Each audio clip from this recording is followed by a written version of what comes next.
ಈಗ ನಿಮ್ಮ ಎಲ್ಲ ಪ್ರಶ್ನೆಗಳಿಗೆ ಉತ್ತರ ನಿಮ್ಮಲ್ಲೇ ಬಂದುಬಿಟ್ಟಿದೆ. ಒಂದನೇದು ಏನಪ್ಪ ಅಂತಂದರೆ, ಏನು ನಮ್ಮ ಪ್ರಧಾನಿ ಮೋದಿಯವರು 3ನೇ ಬಾರಿ ಹ್ಯಾಟ್ರಿಕ್ ಏನು ಸಾಧಿಸಿದ್ದಾರೆ, ಮತ್ತೊಮ್ಮೆ ಅಂತೇಳಿ 3ನೇ ಬಾರಿ ಪ್ರಧಾನಮಂತ್ರಿಯಾಗಿದ್ದಾರೆ. ಈ ಸಂದರ್ಭದಲ್ಲಿ ನಾವು ಅದನ್ನು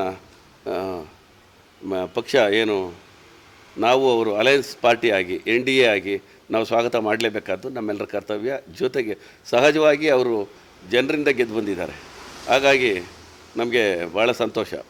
ಮತ್ತೇನಪ್ಪ ಅಂತಂದರೆ, ಉಳಿದಂತೆ ನಮ್ಮ ಸನ್ಮಾನ್ಯ ಕುಮಾರಣ್ಣವರು ಅತ್ಯಧಿಕ ಬಹುಮತದಿಂದ ಮಂಡ್ಯದಿಂದ ಗೆದ್ದು ಬಂದಿದ್ದಾರೆ. ಸಕ್ಕರೆ ನಾಡಿಗೆ ಅಕ್ಕರೆ ಅಂತ ಒಬ್ಬ ನಾಯಕರು ಸಿಕ್ಕಿದ್ದಾರೆ. ಹಾಗಾಗಿ ನಮ್ಮೆಲ್ರಿಗೂ ತುಂಬ ಸಂತೋಷ. ಏನು ಅವರಿಗೆ ಬೃಹತ್ ಕೈಗಾರಿಕೆ ಸಿಕ್ಕಿರ್ತಕ್ಕಂಥದ್ದು ಭಾಳ ಪೋರ್ಟ್ಫೋಲಿಯೋ, ಭಾಳ ಬಿಗ್ಗೆಸ್ಟ್ ಪೋರ್ಟ್ಫೋಲಿಯೋ. ಆ್ಯಕ್ಚುಲಿ ಅದೇನು ಸುಲಭವಾಗಿ ಪರಿಗಣನೆ ಮಾಡೋವಂಥದ್ದಲ್ಲ. ರಾಷ್ಟ್ರವ್ಯಾಪಿ ಅವರು ಸಂಚಾರ ಮಾಡಬೇಕಾಗ್ತದೆ. ಇಂಡಸ್ಟ್ರಿಯಲೈಸೇಷನ್ ಅಂತ ಏನಿದೆ ಅದನ್ನು ಉಂಟು ಮಾಡ್ತಕ್ಕಂಥ ಒಂದು ವ್ಯಕ್ತಿತ್ವ ಇದೆ ನಮ್ಮ ಕುಮಾರಣ್ಣದು. ಕ್ರಾಂತಿ ಉಂಟು ಮಾಡ್ತಾರೆ ಅಂತ ಇಡೀ ದೇಶದಲ್ಲಿ ಅಂತ ನಾನು ಅನ್ಕೋತೀನಿ. ನೆಕ್ಸ್ಟ್,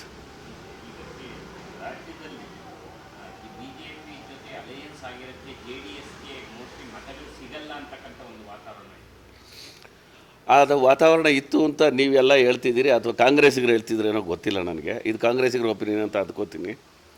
ನಮ್ಮ ಪ್ರಕಾರ JDSನಲ್ಲಿ ನಮ್ಮ ಏನು ಅಮಿತ್ ಶಾ ಅವರೇ ದೊಡ್ಡವ್ರ ಹತ್ರ ಮಾತಾಡಿದ್ದು. ನಿಮ್ಮ ಎರಡೂ ಪಾರ್ಟಿ ಒಟ್ಟಿಗೆ ನಾವು ಮೊನ್ನೆ ಎಲೆಕ್ಷನಲ್ಲೇ ಹೋಗಬೇಕಾಗಿತ್ತು, ಅದು ತಪ್ಪಾಗೋಯ್ತು, ಅದು ಆಗೋಗಿದೆ. ಇವಾಗ ಇನ್ನು ಮುಂದೆ ನಾವೆಲ್ಲ ಒಟ್ಟಿಗೆ ಹೋಗೋಣ, ಚುನಾವಣೆಯನ್ನು ಒಟ್ಟಿಗೆ ಫೇಸ್ ಮಾಡೋಣ ಅಂತೇಳಿ ಕೈ ಜೋಡಿಸಿ ನಮ್ಮ ಜೊತೆಲಿ ಅಂತೇಳಿ ಭಾಳ ರಿಕ್ವೆಸ್ಟ್ ಮಾಡಿದ್ದೆ. ದೊಡ್ಡವರು ಒಪ್ಕೊಂಡ್ರು. ಅದರಂತೆ ಕುಮಾರಣ್ಣನಿಗೆ ಅವ್ರ ಒಪ್ಪಿಗೆ ನಂತರ ನೀವು ಮಾತಾಡಪ್ಪ ಅಂತ ಹೇಳಿಬಿಟ್ರು. ಅದರಂತೆ ನಾವು ಮಾತಾಡಿ 3 ಸೀಟ್ ತೊಗೊಂಡಿದ್ವಿ. 3 ಗೆಲ್ಲುವಂಥ ಸ್ಥಿತಿಯಲ್ಲಿ ನಾವಿದ್ವಿ. ಒಂದು ನಾವು ಸೋತಿದ್ದೇವೆ, ಅದು ಭಾಳ ಕಡಿಮೆ ಅಂತರ. ಇವರೆಲ್ಲ ಹೇಳಿರೋ ಪ್ರಕಾರ ಏನೆಲ್ಲ ಹೇಳ್ತಿದ್ರು ಆ ಥರದ್ದೇನು ಅದರಲ್ಲಿ ಎಫೆಕ್ಟ್ ಆಗಲಿಲ್ಲ.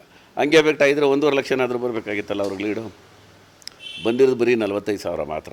ಸೊ ಹಾಗಾಗಿ ಇನ್ನೆರಡರಲ್ಲಿ ನಾವು ಗೆದ್ದಿದ್ದೀವಿ. ಒಂದರಲ್ಲಿ 2 ಚಿಲ್ಲರಲ್ಲಿ ಗೆದ್ದಿದ್ದೀವಿ, ಇನ್ನೊಂದರಲ್ಲಿ 1 ಚಿಲ್ಲರಲ್ಲಿ ಗೆದ್ದಿದ್ದೀವಿ ನಮ್ಮ ಕೋಲಾರದಲ್ಲಿ. ಹಾಗಾಗಿ ಮತ್ತು ನಮ್ಮ ಜೊತೆಗೆ ನಾವು ಚಿಕ್ಕಬಳ್ಳಾಪುರನ ಪ್ರವಾಸ ಮಾಡಿದರು ಕುಮಾರಣ್ಣವರು, ನಾವು ತುಮಕೂರಲ್ಲಿ ಪ್ರವಾಸ ಮಾಡಿದರು, ಬೆಂಗಳೂರಲ್ಲಿ ನಮ್ಮದೇ ಕ್ಯಾಂಡಿಡೇಟ್ ಅಂತೇಳಿ ನಾವೆಲ್ಲ ಓಡಾಡಿದ್ವಿ. ಯಾಕೆಂದರೆ ಅಕ್ಕಪಕ್ಕ ಎಲ್ಲ ನಾವೆಲ್ಲ ಓಡಾಡಿದ್ವಿ. ಒಳ್ಳೆ ರೆಸ್ಪಾನ್ಸ್ ಇತ್ತು. ಡಾಕ್ಟರ್ ಮಂಜುನಾಥ್ ಅವರಿಗೆ ಹೃದಯವಂತ ಅಂತೇಳಿ ಪಾಪ ಓಟ್ ಹಾಕಿದ್ದಾರೆ. ಹಾಗಾಗಿ ಮೈಸೂರಿನಲ್ಲಿ ಕುಮಾರಣ್ಣವ್ರು ಪ್ರವಾಸ ಮಾಡಿದರು. ಏನು ನಾವು ಈವನ್ ಚಾಮರಾಜನಗರಕ್ಕೆ ಹೋಗಿದ್ವಿ. ಅಲ್ಲಿ ದುರದೃಷ್ಟವಶಾತ್ ಅವರು ಏನು ಅಧಿಕಾರ ಯಂತ್ರವನ್ನು ದುರುಪಯೋಗಪಡಿಸ್ಕೊಂಡು ಗೆದ್ದಿದ್ದಾರೆ ಅಂತ ನನ್ನ ಆರೋಪ. ಅದರಲ್ಲಿ ಮುಚ್ಚುಮರೆ ಏನಿಲ್ಲ. ಅವರೇ ಆ ಸ್ಥಿತಿಗೆ ಬಂದಿದ್ದಾರೆ. ಅವರು they are having government at the state, ಅವರು ಆ ಸ್ಥಿತಿಗೆ ಬಂದಿದ್ದಾರೆ. ಈಗ ಮುಗಿದೋದ ಕತೆ ಸ್ಥಿತಿಗೆ ಅವರು ಬಂದಿದ್ದಾರೆ. ಆಮೇಲೆ ಮುಗಿದು ಹೋಗುತ್ತೆ ಅವ್ರಿಗೆ. ಯಾಕೆ ಅಂತಂದರೆ ಈಗಾಗಲೇ 1 ವರ್ಷ ಸರ್ಕಾರ ಬಂತು. ಸರ್ಕಾರದಿಂದ ಯಾವುದೇ ಒಂದು ಅಭಿವೃದ್ಧಿ ಕಾರ್ಯಗಳಿಲ್ಲ, ಯಾವುದೇ ಗುದ್ಲಿ ಪೂಜೆಗಳು ಆಗಿಲ್ಲ. ಮತ್ತು ಶಾಸಕರಾದಂಥವ್ರು ಹೆಂಗ್ರಿ ಕಾನ್ಸ್ಟಿಟ್ಯೂನ್ಸಿಗೆ ಸರ್ವ್ ಮಾಡೋಕ್ಕಾಗುತ್ತೆ? ಬರೀ ಬಿಟ್ಟಿ ಭಾಗ್ಯಗಳು ಕೊಟ್ಕೊಂಡು ಕೂತಿದ್ದೀರಿ. ಅದು ನಡೆಸ್ತಾ ಇರೋದು ಕಿತ್ತೋದು ವರ್ಸ್ಟ್ ಗೌರ್ಮೆಂಟು, ಬರೀ ಕರಪ್ಟ್ ಗೌರ್ಮೆಂಟು. ಇಂಥ ಕರಪ್ಟ್ ಗೌರ್ಮೆಂಟನ್ನು ಜನ ಎಷ್ಟು ಅಂತ ಸಹಿಸ್ತಾರೆ, ಮತ್ತು ಶಾಸಕರು ತಾನೇ ಎಷ್ಟು ಅಂತ ಸಹಿಸ್ಕೋತಾರೆ.